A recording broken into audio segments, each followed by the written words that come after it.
Hello, Manos, Mano Dal Ponte, Humanos Radio Show na 92. A música nos conecta, os bons papos nos conectam e hoje a humanidade literalmente nos conecta, tá bom? Eu quero saber o seguinte, antes de apresentar a minha entrevistada, quero saber se você baixou já o aplicativo do Amigo Giassi, né? Faça isso agora, baixe o aplicativo, você tá olhando pro Maninho, pega o seu celular agora, na sua loja, você vai na Apple Store ou na loja da Android, na Play Store, não interessa, vai baixar o aplicativo do Amigo Giassi, porque é de graça, o aplicativo é de graça, vai liberar descontos exclusivos para você vai ter total controle das suas compras, beleza? Dica dada, tá bom? E ela tá aqui comigo, ela é coordenadora de projetos em parceria com ONGs, tem muita coisa bacana para falar, tá falando sobre imigração, sobre assistencialismo, inserção social, a Daniela Almeida. Dani, que prazer te receber, tudo bem? Como é que você tá? Tudo bem, é um prazerzaço estar aqui com vocês. Tá, me diz uma coisa, eu quero entender tudo isso, você trabalha é uma ONG ou não? Isso, a Círculos de Hospitalidade, ela é uma ONG que foi criada a partir de identificar, né, uma necessidade de olhar para o outro, né? Então olhar para essa população migrante, refugiada, e ela atua como forma de promover, né, a proteção e facilitar a integração dessa população migrante, né, e refugiada na sociedade de acolhida. Tá, mas dá um exemplo, isso é só para Criciúma? A sua área de atuação qual é? Não, a Círculos, ela atua em todo o estado de Santa Catarina, então a gente acessa essa população por várias formas, né? Presencialmente em Florianópolis, que é onde a gente tem a sede, mas a gente também faz o atendimento por WhatsApp, por e-mail, por ligação. Então, aonde a gente identifica uma população migrante que precisa de algum suporte, de algum auxílio, e a gente tem como fornecer isso dentro dos projetos, a gente vai arrumar um meio de falar com aquele imigrante, né? Então, em algum momento vai ter um migrante que vai precisar, vai pedir para fazer, tem que ser por ligação.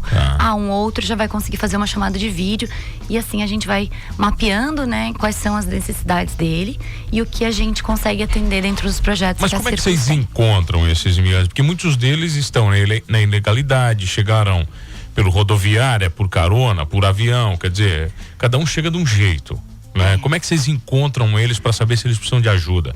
Na verdade, isso é muito engraçado, assim, porque a gente não... Assim, eu tô aqui hoje tentando encontrar, né, alguns caminhos e tentando fazer com que a população da região sul aqui saiba da nossa existência. Tá. Porque é sempre dessa forma que eles acabam descobrindo que a gente existe, né? Então, a gente atendeu lá no passado alguém da Venezuela, e aí chegou um parente, e aí esse contato ele vai sendo transferido, né? Eles vão indicando o nosso trabalho, então é meio que num boca a boca, assim. Tem um venezuelano que pede dinheiro para voltar para casa aqui faz uns 3 anos. Né? Ainda não conseguiu? Ele não conseguiu, ainda a passagem deve estar cara. Não, mas eu já vou passar ali, tu me diz o endereço, eu vou passar lá e vou dizer, tenho vagas de emprego pra você. Tem um que queria emprego ali, tem um amigo meu que falou que foi dar emprego, ele sumiu. Ai. Né? Não, mas eu tô falando isso não é pejorativamente, a gente tá brincando que a gente conhece muitos casos, né?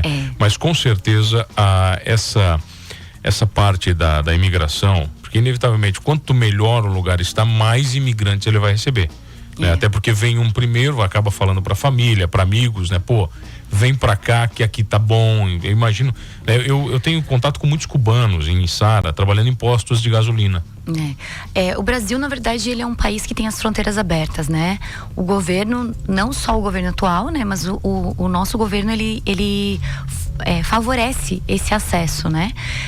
Eu gosto de dizer que essas pessoas, elas não vêm pra cá porque elas simplesmente vieram passar férias e gostaram do Brasil, gostaram de Santa Catarina e resolveram vir morar aqui, né? Então essas pessoas, elas fazem esse movimento migratório porque de alguma forma elas tiveram os direitos, né, humanos delas feridos, né? Ou elas tá acontecendo alguma guerra civil, a gente tem aí o caso da Ucrânia, né? E tem outros países também, muitos outros países. Angola viveu muito exatamente. Isso. Então, assim, tem crise econômica, vamos pensar aí na situação da Venezuela, né? Muita gente fazendo esse movimento migratório. Então, as pessoas, elas buscam um recomeço por uma extrema necessidade, né? E muitas vezes eles chegam, como tu falou, indocumentadas, né? Tá aí de forma ilegal. Chega sem nada. Muitas vezes chega sem nada. Então, a Círculos de Hospitalidade tem, num dos projetos que a gente atua é justamente para facilitar esse acesso à documentação. Nosso trabalho é gratuito para o migrante, né? Então a gente tem parceria com algumas polícias federais e a gente faz esse intermédio. Então a gente ajuda o migrante a organizar a documentação para ele ter essa documentação. Mas, Dani, olha só, chegou o imigrante aqui, eu não tenho nada de documento. Como é que você comprova que ele é ele? Como é que você descobre que ele é ele? Ou simplesmente ele vai dar um nome e você vai escrever num documento? Como é que funciona isso? Não, algum documento eles sempre trazem, né? Alguma coisa vai vir com ele. Alguma coisa sempre vem. Eu não vou saber te dizer assim, a pessoa que chegar sem nada, como é que vai? Mas aí isso, a gente tem uma equipe técnica voltada para isso que faz lá o intermédio junto com a Polícia Federal para fazer esse caminho, né? Então, um dos objetivos da Círculos é isso, é ter a população quanto mais, né, documentada, melhor. Porque sem documentação, sem emprego. Pelo menos sem emprego formal. E aí o que acaba acontecendo a pessoa não tem um emprego formal, ela não tem a documentação, acaba caindo no quê? Que você acha? Situação de exploração. Então, a gente trabalha para fim de proteger essa população, né? E a documentação é uma forma de proteger. Mas quando você fala de exploração, você viu muitos casos aqui na região, em Santa Catarina, ou não? Como é que tá isso? Eu vou te dizer assim, a gente vai no dia a dia ali lidando com o migrante e ele vai trazendo, né, situações. Então eu vou te dar um exemplo. Teve um migrante que ele é engenheiro, né, tem toda a bagagem de conhecimento, e ele veio perguntar pra gente, o que você acha? Essa empresa aqui, o cara, né, uma empresa X tem uma empresa de chapeação e pintura, e aí ele ofereceu, você quer trabalhar aqui? De segunda a sexta, horário comercial e tudo mais, mas aí você não tem salário.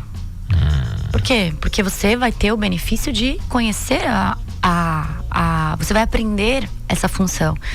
E aí a gente falou pra ele, olha, aqui no Brasil não funciona assim, né? Por que não funciona assim? Porque quando uma empresa ela quer contratar um colaborador e ela se propõe a treinar esse colaborador, ela vai fazer isso de forma legal, ela vai fazer um contrato de trabalho, ela vai, né, registrar aquela carteira e se ela se propôs a contratar uma pessoa que não tem a experiência, ela vai treinar essa pessoa, né? Tá, mas o que você fez? Você foi na empresa com ele? O que você fez? Não, a gente passou orientação, né? Pra ele, olha, não segue por esse caminho. Não deu uma ligada pro Ministério do Trabalho, falou, vai lá visitar aquele empresário. Não precisa fazer isso. A gente não fez isso. Mas a gente orientou muito bem aquele imigrante, né? E a gente também direcionou ele pra outras vagas. Então a gente falou, olha, aqui, essa empresa não, né? Porque essa proposta que ela te fez não é legal. Mas aqui, tem várias empresas que estão oferecendo vagas, né? Então aqui no Sul a gente tem muitas empresas com muitas vagas em aberto, né? Não só que não estão disponíveis somente para a população migrante refugiada, mas nós como organização voltada para esse público, a gente atua como forma de facilitar, né? Então eu tento facilitar o acesso desse migrante nas vagas das empresas. Muitas vezes eles não vão saber, muitas vezes não vão ter um currículo pronto, não vai estar traduzido o currículo. Sim. Então a gente faz esse auxílio, assim, mas, né? Dani, onde é que mora o preconceito? Dentro das próprias empresas, dos contratantes, né? Eu tenho certeza que ele existe. Existe. Né? A gente não vai ser hipócrita de dizer, não, maravilhoso. Não, com certeza ele existe. Né? E aí eu sei que tem muita população, por exemplo, que vem pra cá, que é de origem, né, africana, os negros. E aí você meio que soma tudo isso, né, ao não falar a língua, né, ao conceito de exploração. Como é que funciona tudo isso na cabeça de vocês? Como é que vocês gerenciam isso? Isso é legal tu falar sobre isso, porque a gente tem tentado conversar com muitas empresas, né, sensibilizar muitas empresas. Algumas empresas precisam ser sensibilizadas, né? Porque existe essa questão da barreira, do preconceito, de olhar a questão da língua como simplesmente um empecilho. Era aquilo que eu estava te falando antes, né? O migrante, ele chega, ele não fala muito bem o português, mas ele fala muito bem o espanhol. A partir do momento que tu dá uma oportunidade para ele aprender a língua, né, a nossa língua, aquilo que era a barreira dele antes vira uma fortaleza, porque ele começa a falar duas línguas, né? Fala até três, 4. Dizer. Exatamente.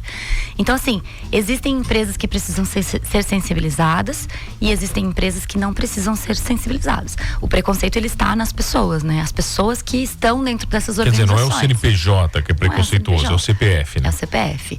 Eu vou te dizer que já tive conversa com... Eu sou estudante de psicologia, né? Tô aí num caminho de uma segunda graduação. E eu já conversei com um psicóloga que disse: olha, aqui na região X, todas as empresas são preconceituosas, não vão aceitar. E aí eu falei: olha, que bom que eu não tô tendo essa mesma experiência, porque em todas as empresas nessa mesma região que eu estou acessando, eu tô conseguindo fechar a parceria com elas, né? Eu tô conseguindo fazer esse trabalho. O nosso trabalho, ele não é para ser bom só para o migrante, também nessa questão da empregabilidade, Sim. né? Então a gente tenta fazer algo que é bom para os dois lados. É bom para a empresa e é bom para o migrante. Ô, Dani, né? mas vamos lá. Agora, quando eu recebo um currículo, né, de uma pessoa que trabalhou no Brasil, eu não estou falando isso com preconceito, não. Estou falando pela verdade. Eu vou analisar aquele currículo. Algumas vezes eu tenho recomendações, outras eu não tenho. Eu sei mais ou menos para onde vai esse colaborador. No caso de um imigrante, é imigrante ou migrante? Imigrante, né? Não existe muito Vamos falar imigrante. Então, no caso de imigrante, eu não tenho referências a não ser de vocês. Como é que funciona esse processo, sabe? Se ele vai ser um bom colaborador, se ele vai entender primeiro os padrões culturais do Brasil, aí você tem os padrões culturais catarinenses, você tem os padrões culturais aqui do Sul, que são coisas bem diferentes. Daqui em Floripa já muda o padrão comportamental organizacional. Sim. Como é que funciona isso tudo? Vamos pensar assim, que dentro a gente gosta de falar, né, voltando naquele ponto da sensibilização para as empresas, né? Dentro das organizações, tu tem que ter um olhar diferenciado para essa população, né? Porque não adianta você pegar uma pessoa que veio de uma outra cultura, jogar dentro da empresa e dizer, trabalha, né? Você precisa ter um olhar mais sensível, você precisa apresentar para esse imigrante, você precisa explicar qual que é a sua cultura, né? Qual que é a cultura dessa empresa. Então, isso é um processo que vai acontecendo de forma natural desde o momento que ele põe o pé aqui no Brasil. Mas eles sofrem? Eles sofrem. Sofrem esse entendimento cultural diferente? Sofrem.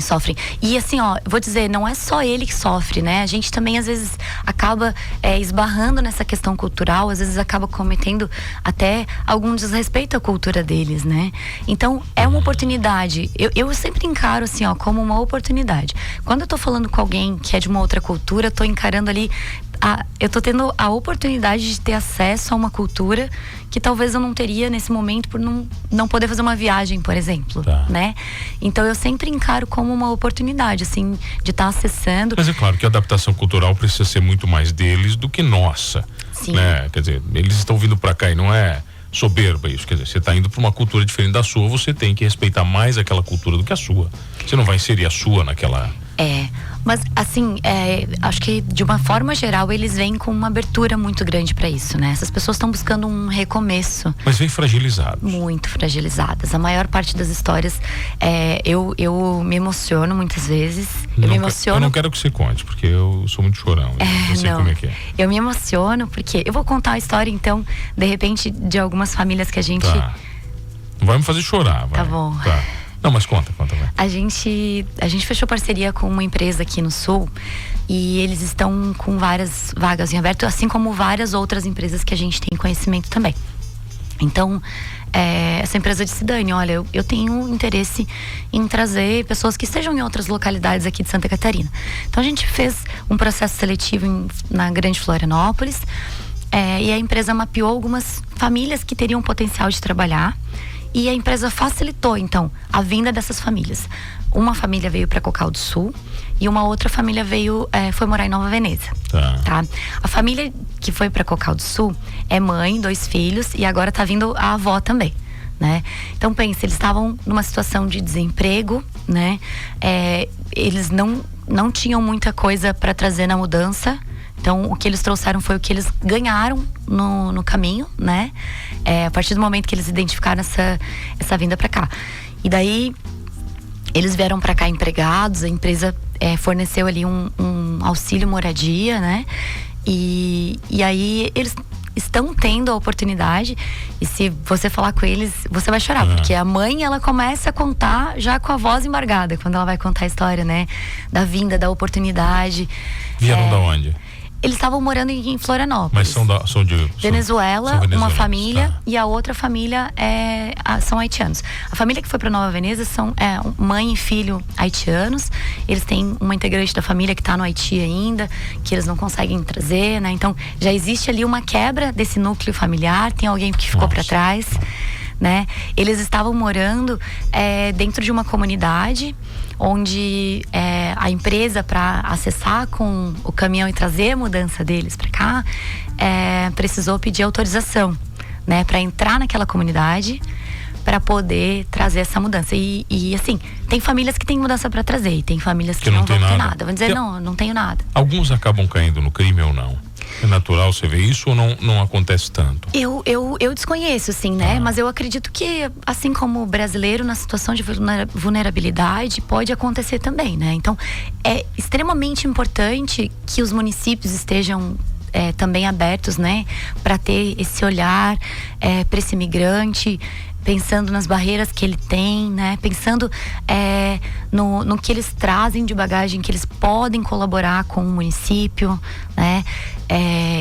Eles trabalhavam lá no país de origem deles, né? Como eu falei antes, eles não vieram por uma escolha, né? Vieram por uma necessidade de recomeço. Então, a gente gosta de alertar, assim, a gente faz parceria com os CRAS também, tá? Para que a gente consiga fazer um direcionamento, né? O CRAS tá ali muitas vezes recebendo essas famílias, também auxiliando de uma forma, e a gente tenta auxiliar de outra forma. Então, a gente sente a necessidade dos municípios estarem um pouco mais preparados, né? Para a questão da língua, por exemplo. Então, como é que você vai direcionar uma pessoa para um serviço de saúde se não tem ninguém ali que fala um espanhol? O haitiano fala francês? O haitiano fala o quê? Português? Quem é que fala português? Vamos lá, desculpa. O angolano fala português? Tem algumas nacionalidades que falam português. Mas assim, tem muitas, né? Dentro da Círculos, vamos dizer, a gente já atendeu aí de 2016 para cá mais de 8 mil pessoas. Caraca. E aí 41 nacionalidades diferentes. Então a gente tem de tudo. Tem de tudo. E daí tem assim, o migrante que chegou na semana passada e não fala nada. E tem o migrante também que já tá aqui há mais tempo. Já tá bem. Que já tá bem. E aí, sabe que tem um negócio muito legal que acaba acontecendo? O migrante, ele chega e de alguma forma ele é acolhido, né? E assim, existem outras organizações que também fazem trabalho como o nosso. Graças a Deus. Eu vou encontrar uma hoje, se tudo der certo. Que bacana. Então assim, porque a gente entende que não se faz nada sozinho. A gente precisa ter essa rede de apoio, essa colaboração, né? Então o migrante, ele chega, ele recebe um apoio de alguém, ele vai receber alguma orientação, enfim. E muitas pessoas acabam, depois de um tempo, fazendo o processo também de auxiliar outras pessoas. Os imigrantes acabam ajudando. Eles vão se ajudando também, né? Então, essas associações que vão se organizando, é como uma forma de colaborar, né? E isso vai facilitando para quem tá chegando, né? Imagina, já tem pessoas que já estão falando um pouquinho mais o português, então foi ajudado e depois acaba ajudando também. Então faz o seguinte, pessoal, por exemplo, principalmente empresa, eu tenho muito empresário me ouvindo agora, né? Esse empresário que quer fazer parte desse grande círculo humanitário, né? Como é que ele faz isso, Dani? Ele pode nos procurar nas redes sociais, né? A gente tem o nosso Instagram aí. Qual é o Instagram? Vai lá. Círculos de Hospitalidade. Círculos de Hospitalidade. Círculos de Hospitalidade. Procura lá, fácil. Isso vai mesmo. achar vocês. Isso mesmo. E também tem o nosso telefone, né? Qual é? Manda lá, por favor. 48 988 77 5585. 5585. Isso mesmo. Círculos, procura lá, acho que é mais fácil o Instagram, é mais fácil, né? Círculos de Hospitalidade, você que é empresário, que tá me ouvindo aqui, tá ouvindo a Dani aqui nesse papo bacana, tá bom? Eu tenho certeza que tem muito empresário que tá nos ouvindo agora, que tem vaga de empresa em aberta. Tem muito empresário aqui no sul mesmo, em Criciúma tem muita vaga. Olha, aproveitar que eu tô aqui em Criciúma, já faça a reunião, já começa a direcionar essa já população, né, para as vagas. Hein? Dani, obrigado Obrigada também. pela aula de humanidade. Obrigada. Obrigado a você que está comigo todas as tardes aqui no Manos Radio Show. E não esqueça de uma coisa, nesse planeta, acho que nós somos todos imigrantes, né? Exatamente.